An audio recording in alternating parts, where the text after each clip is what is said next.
दोस्तों, किसी गांव में एक साधु रहता था। वह जब भी नाचता था तभी बारिश होती थी, इसलिए गांव के लोगों को जब भी बारिश की जरूरत होती थी तब ये लोग साधु के पास जाते और उनसे अनुरोध करते कि वह नाचे, और जब वह नाचने लगते थे तो बारिश जरूर होती थी। कुछ दिनों बाद 4 लड़के शहर से गांव में घूमने आए। जब उन्हें यह बात पता चली कि किसी साधु के नाचने से बारिश होती है तो उन्हें यकीन नहीं हुआ। शहरी पढ़ाई लिखाई के घमंड में उन्होंने गांव वालों को चुनौती दे दी कि हम भी नाचेंगे तो बारिश होगी, और अगर हमारे नाचने से बारिश नहीं हुई तो साधु के नाचने से भी बारिश नहीं होगी। अगले दिन सुबह सुबह गांव वाले उन चारों लड़कों को लेकर साधु के कुटिया के पास पहुंचे। गांव वालों ने साधु को सारी बात बताई। फिर उन लड़कों में से पहले लड़के ने नाचना शुरू किया। आधा घंटा बीत गया, फिर पहला लड़का थक कर बैठ गया पर बादल नहीं दिखे। कुछ देर बाद दूसरे लड़के ने नाचना शुरू किया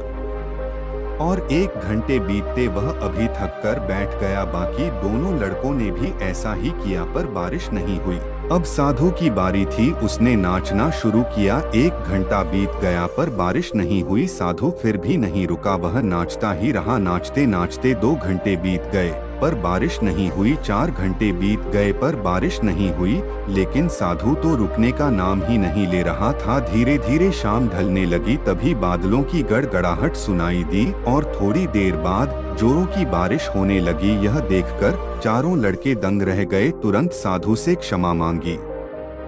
फिर चारों लड़कों ने साधु से पूछा, बाबा भला ऐसा क्यों हमारे नाचने से बारिश नहीं हुई और आपके नाचने से बारिश हो गई? साधु ने उत्तर दिया, जब मैं नाचता हूँ तो 2 बातों का ध्यान रखता हूँ। पहली बात तो मैं यह सोचता हूँ कि अगर मैं नाचूंगा तो बारिश को होना ही पड़ेगा, और दूसरी बात यह है कि मैं तब तक नाचूंगा जब तक बारिश न हो जाए। सफलता पाने वालों में भी यही गुण विद्यमान होता है।